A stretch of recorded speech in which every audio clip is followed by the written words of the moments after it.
नमस्कार, देशोन्नतीच्या सुपर 50 मध्ये मी ऐश्वर्या आणि मी साक्षी आपलं स्वागत करतो। रत्नागिरीतील साळवी बस थांब्यालगत असलेल्या शिवसेना शाखेवर ताबा सांगण्यावरून दोन शिवसेनांमध्ये आता झुंपली आहे। शिवसेना ठाकरे गटाचे माजी तालुका प्रमुख प्रदीप साळवी यांनी शिवसेना शिंदे गटात प्रवेश केल्याने या शाखेच्या वादाला तोंड फुटले। पुणे शहराच्या अन्नधान्य वितरण कार्यालयाचे येरवडा भागात परिमंडळ ई कार्यालय आहे। या अंतर्गत येणाऱ्या रेशन दुकानदार शिधा पत्रिका धारकांना धान्याचे वितरण करताना हेराफेरी करीत असल्याचा प्रकार उघडकीस आला। प्रत्येक शिधा पत्रिका धारकाला 2 किलो गहू आणि 3 किलो तांदूळ असे धान्य कमी दिले जाते। त्यामुळे रेशन दुकानदारांकडून दर महिन्याला लाखो किलो धान्याचा काळा बाजार सुरू असल्याची शक्यता वर्तवली जात आहे। बिलासपूर बिकानेर एक्सप्रेस मध्ये प्रवाशांकडून तिकीट तपासणीच्या बहाण्याने पैसे वसूल करणाऱ्या एका तोतया टीटीला नागपूर रेल्वे पोलिसांनी अटक केली आहे। आरोपीचे नाव संयोग कुमार साहू असून तो रायपूर येथील रहिवासी आहे। 9 महिन्यांच्या गर्भवती असलेल्या महिलेची सोनोग्राफी केली असता पूर्णत वाढ झालेल्या बाळाच्या पोटात आणखी एक 4.5 महिन्यांचा गर्भ दिसला। फेटस इन फेटो म्हणजेच गर्भामध्ये गर्भ असे त्याला वैद्यकीय भाषेत म्हटले जाते। बुलढाणा जिल्हा स्त्री रुग्णालयात झालेला हा दुर्मिळ प्रकार सध्या चर्चेचा विषय ठरला आहे। ऑनलाईन गेमच्या 50 दिवसांच्या चॅलेंजने 17 वर्षीय विद्यार्थिनीचा बळी घेतल्याची धक्कादायक माहिती आली आहे। विद्यार्थिनीने डिसेंबर महिन्यात रशियाहून विशिष्ट बनावटीचा चाकू ऑनलाईन मागवला होता। 6 डिसेंबरला तो तिला मिळाला। बहुधा याच दिवसापासून तिने गेमला सुरुवात केली। 27 जानेवारीच्या पहाटे तिने याच चाकूने आधी आपल्या हाताची नस कापली व नंतर गळा चिरून स्वतःला संपवले होते।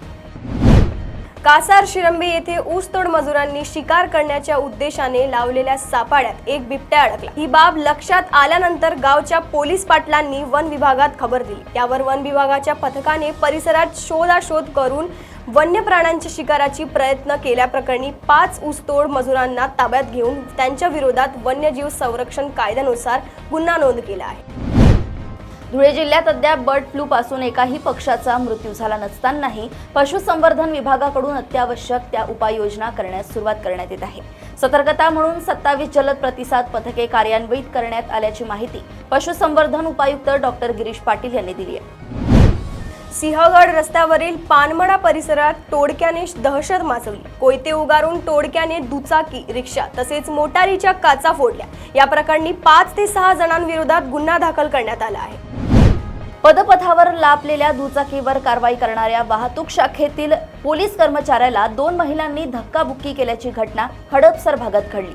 वाहतूक पोलिसाला चपलेने मारहाण केल्याप्रकरणी 2 महिलांविरुद्ध हडपसर पोलिसांनी गुन्हा दाखल केलाय। जीबीएस या आजाराच्या शहरात 15 संशयित रुग्ण आढळून आले आहेत। पिंपरी, वाकड, भोसरी, पिंपळे, गुरव, चिखली, तडवडे या भागात रुग्ण आढळले आहेत। या भागातील पिण्याच्या पाण्याची तपासणी करण्यासाठी नमुने पुण्यातील सार्वजनिक आरोग्य प्रयोगशाळेत पाठविले आहेत। विहिरी, बोरवेल, टँकर मार्फत पिण्यासाठी वापरल्या जाणाऱ्या पाण्याने क्लोरीन तपासले जाणार आहे।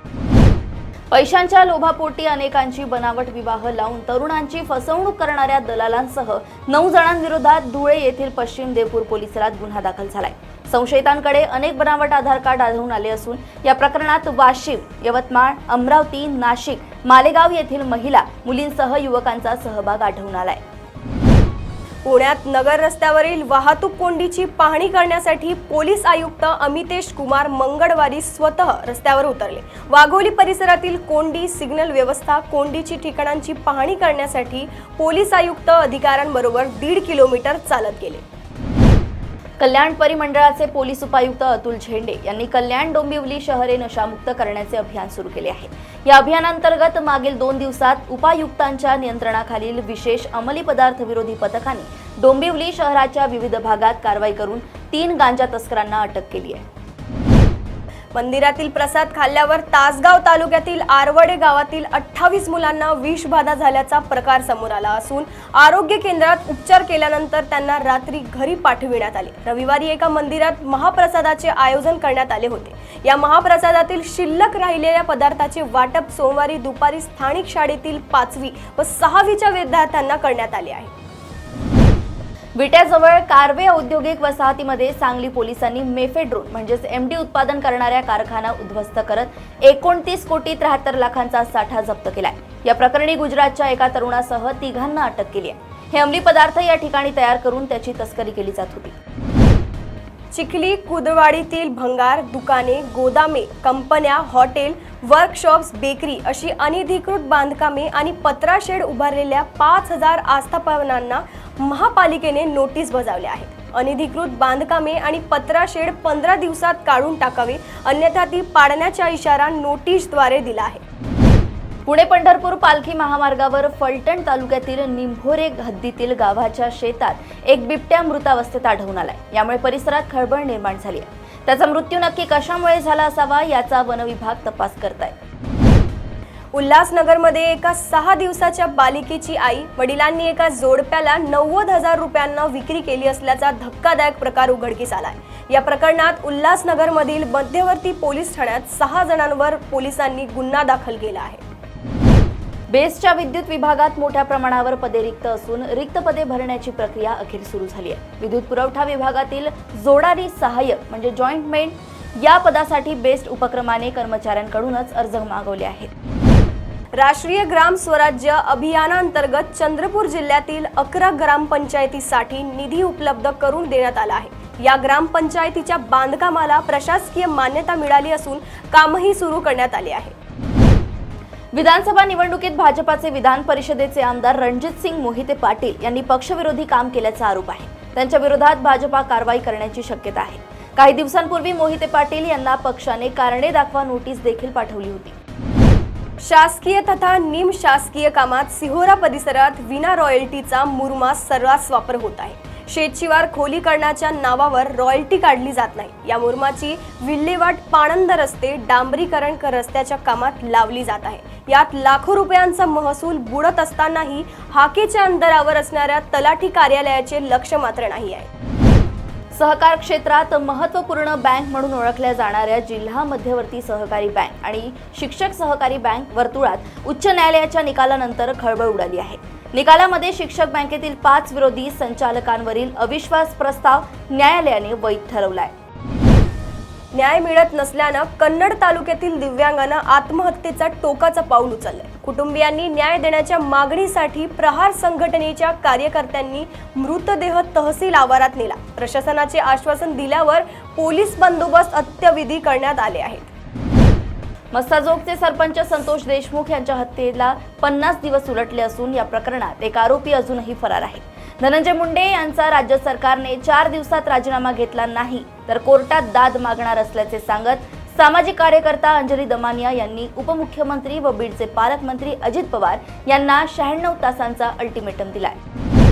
26 जानेवारी रोजी देशभरात प्रजासत्ताक दिन साजरा होत असताना अमृतसरमध्ये एक लाजिरवाणी घटना घडली। शहरातील हेरिटेज स्ट्रीटवर बसवण्यात आलेल्या डॉक्टर भीमराव आंबेडकर यांच्या पुतळ्याची एका व्यक्तीने तोडफोड केली। त्याने पुतळ्यावर चढून हतोड्याने अनेक घाव केले।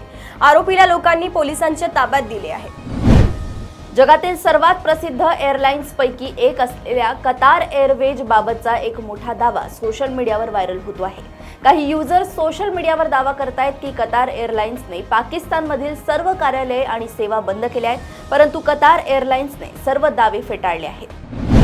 संपूर्ण देशाला अभिमान वाटावा अशी कामगिरी भारतीय अवकाश संशोधनाच्या शास्त्रज्ञांनी करून दाखवली आहे। भारतीय अंतराळ संशोधन संस्था इस्रोने सकाळी 6:23 आंध्र प्रदेशातील श्रीहरिकोटा येथून NVS-02 वाहून नेणारे GSLV F-15 यशस्वीरित्या अवकाशात प्रक्षेपित केले। देशाच्या अंतराळ केंद्रातून इस्रोचे हे 100वे प्रक्षेपण आहे। प्रस्तावित वक्फ बोर्ड विधेयकाचा मसुदा संयुक्त संसदीय समितीने आज बहुमताने स्वीकारलाय, तर विरोधी पक्षातील खासदारांना विरोधातील मते मांडण्यासाठी दुपारी 4 वाजेपर्यंतचा वेळ देण्यात आला। संयुक्त संसदीय समितीच्या आजच्या शेवटच्या बैठकीत विधेयकाच्या मसुद्याला मंजुरी देण्यासाठी मतदान घेण्यात आले। यावेळी 14 जणांनी विधेयकाच्या बाजूने तर 11 जणांनी विरोधात मतदान केले होते। शेअर बाजार नियामक सेबीच्या नव्या अध्यक्षपदाचा शोध सुरू झाला आहे। सरकारने या महत्त्वाच्या पदासाठी जाहिरात प्रसिद्धी केली आहे। या पदासाठी इच्छुकांकडून अर्ज मागवण्यात आले आहेत। सध्याच्या अध्यक्षा माधवी पुरी बोस यांचा कार्यकाळ 28 फेब्रुवारीला संपणार आहे। 13 जानेवारीपासून सुरू झालेल्या महाकुंभ मेळाव्यात दुर्दैवी घटना घडली। या 10 पेक्षा अधिक भाविकांचा मृत्यू झाला असून 50 पेक्षा जास्त भाविक जखमी झाले आहेत। मध्यरात्री चेंगराचेंगरीत भाविकांच्या मृत्यूबद्दल पंतप्रधान नरेंद्र मोदी यांनी दुःख व्यक्त केले। या घटनेसंदर्भात मुख्यमंत्री योगी आदित्यनाथ यांच्याशी बोललो आहे, अशी माहिती पंतप्रधान मोदींनी दिली आहे। आज पहाटे महाकुंभ मेळ्यात प्रचंड गर्दीमुळे चेंगराचेंगरी झाली। यात आतापर्यंत 17 जणांचा मृत्यू झाला आहे। उत्तर प्रदेशचे मुख्यमंत्री योगी आदित्यनाथ यांनी भाविकांना स्नानासाठी संगम नोजवर जाऊ नका असं आवाहन केलं आहे। त्याऐवजी गंगा किनारी असलेल्या अन्य घाटांवर शाही स्नान करण्याचं अपील केलं आहे। पिकांसाठी हमीभाव कायदा करावा या प्रमुख मागणीसह शेतकऱ्यांच्या अन्य मागण्या केंद्र सरकार मान्य करत नाही तोपर्यंत आपले बेमुदत उपोषण मागे घेणार नाही, अशी स्पष्ट भूमिका पंजाबचे शेतकरी नेते जगजीत सिंग डल्लेवाल यांनी मंगळवारी मांडली। जम्मू काश्मीरच्या राजौरी जिल्ह्यातील बधाल गावात रहस्यमय मृत्यूमुळे शोककळा पसरली। एक रहस्यमय आजारानं 17 जणांचा मृत्यू झाल्यानं गावात खळबळ उडाली आहे। गावात एकाएकी 17 जणांचा मृत्यू कसा झाला याचा कारण शोधण्याचा प्रयत्न डॉक्टरांकडून सुरू होता। 17 जणांच्या मृत्यू मागे ऑर्गोनोफॉस्फरस केमिकल असल्याचं समोर आलं आहे। राष्ट्रीय स्वयंसेवक संघ मुख्यालयाला घेराव घालण्यासाठी युवक काँग्रेसने पुकारलेल्या आणि मोठ्या संख्येने कार्यकर्ते न आल्यामुळे फज्जा उडालेल्या आंदोलनाचा वाद संपत नसल्याचे पुढे आलंय। युवक काँग्रेसच्या तेव्हा पदमुक्त करण्यात आलेल्या ज्या पदाधिकाऱ्यांनी प्रदेशाध्यक्ष कुणाल राऊत यांच्या विरोधात आवाज उचलला होता त्यात सर्वांना युवक काँग्रेसमधून काढून टाकण्यात आले। कांद्याची नासाडी रोखतानाच त्याच्या साठवणुकीसाठी महाराष्ट्रात अणुऊर्जा आधारित कांदा महाबँक प्रकल्प सुरू होत असून राज्यात नाशिक, छत्रपती संभाजीनगर आणि सोलापूर येथे तातडीने कांद्याची बँक सुरू करण्याचे निर्देश मुख्यमंत्री एकनाथ शिंदे यांनी आज दिले। गांधीनगरमधील मोखासन गावातून एक धक्कादायक घटना समोर आली आहे। 2 भावांनी एका व्यक्तीची क्रूरपणे हत्या केली आहे। या प्रकरणातील आरोपी भावांनी आधी पीडिताला चाकूने भोसकून ठार केले आणि त्यानंतर त्याचे आतडेही हवेत फेकले। पोलिसांनी दिलेल्या माहितीनुसार आरोपींच्या आईचे पीडित व्यक्तीसोबत प्रेमसंबंध होते। केरळच्या पल्लकड जिल्ह्यातील नेनमारा येथे चेंथामारा नामक आरोपीने शेजारी राहणाऱ्या सुधाकरण आणि त्यांची आई लक्ष्मी यांचा निर्घृण खून केला।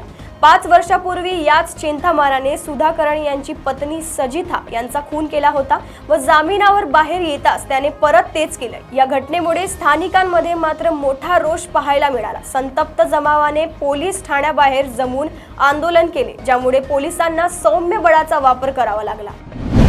सीबीएसई बोर्डाच्या 10वी आणि 12वीच्या बोर्ड परीक्षा 15 फेब्रुवारी 2025 पासून सुरू होणार आहे।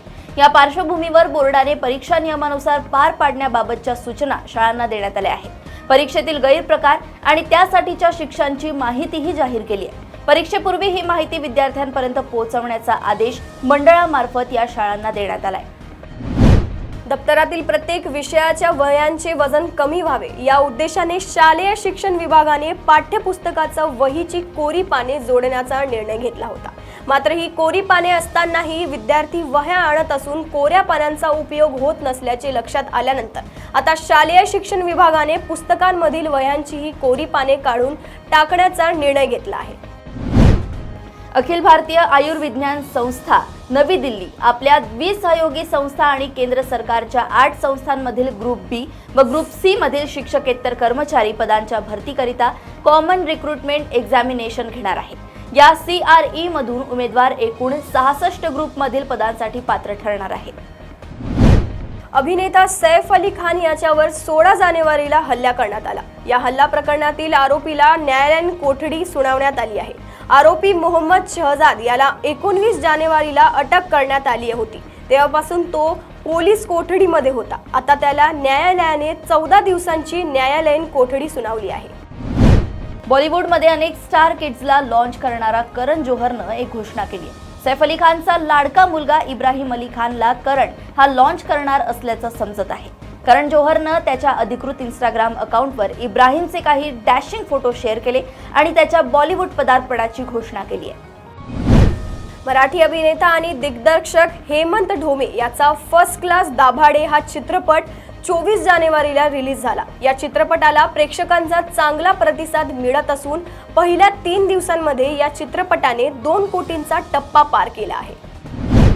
साऊथ सुपरस्टार धनुषचा आगामी तेरे इश्क में या चित्रपटाच्या प्रत्येक अपडेटची लोक आतुरतेने वाट पाहत आहेत। नुकताच धनुषच्या चित्रपटाचा टीजर रिलीज करण्यात आलाय। याचबरोबर चित्रपटाची रिलीज डेटही जाहीर केली गेली आहे।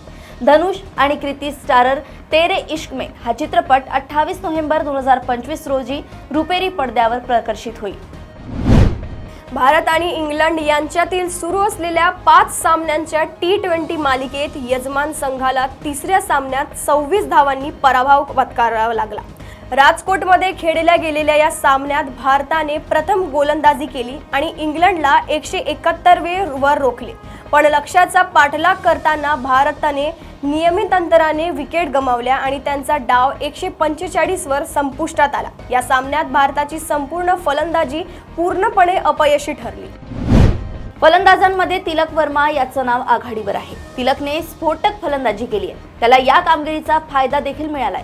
आयसीसीने T20 रँकिंग जाहीर केली आहे। या रँकिंगमध्ये उलटफेर झालेला आहे। तिलक वर्माने इतिहास घडवला असून तिलक आता नंबर 1 होण्याचा दावेदार झालाय। डोंबिवलीतील क्रिकेटपटू श्रेयस गुरव यांची मुंबई रणजी संघात निवड झाली आहे। क्रिकेटमध्ये मास्टर म्हणून ओळखल्या जाणाऱ्या श्रेयस यांचा रणजी संघ निवडीच्या दिशेने प्रवास सुरू झाला होता। या क्षणाची श्रेयस यांचे प्रशिक्षक सहकारी क्रिकेटपटू वाट पाहत होते। अखेर मुंबई रणजी संघात श्रेयस यांची निवड झाली। श्रेयस यांची मुंबई रणजी संघात निवड व्हावी यासाठी प्रत्येकाची इच्छा होती।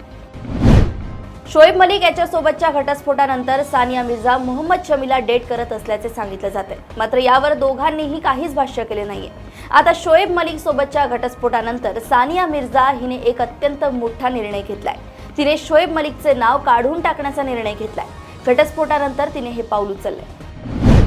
चॅम्पियन्स ट्रॉफी 2025 पूर्वी आंतरराष्ट्रीय क्रिकेट परिषदेत म्हणजेच ICC मध्ये मोठा गदारोळ झाला आहे। मुख्य कार्यकारी अधिकारी जोफ एलॉर्डिस यांच्या राजीनाम्याच्या सर्वांनाच आश्चर्याचा धक्का बसला आहे। त्यांनी चॅम्पियन्स ट्रॉफीच्या काही आठवड्याआधी पायउतार होण्याचा निर्णय घेतला होता। एका बोर्ड सदस्याने सूचित केले की यजमान पाकिस्तानच्या तयारीचे स्पष्ट चित्र सादर करण्यात यांचे अपयश हे या निर्णयामागील अनेक कारणांपैकी एक आहे।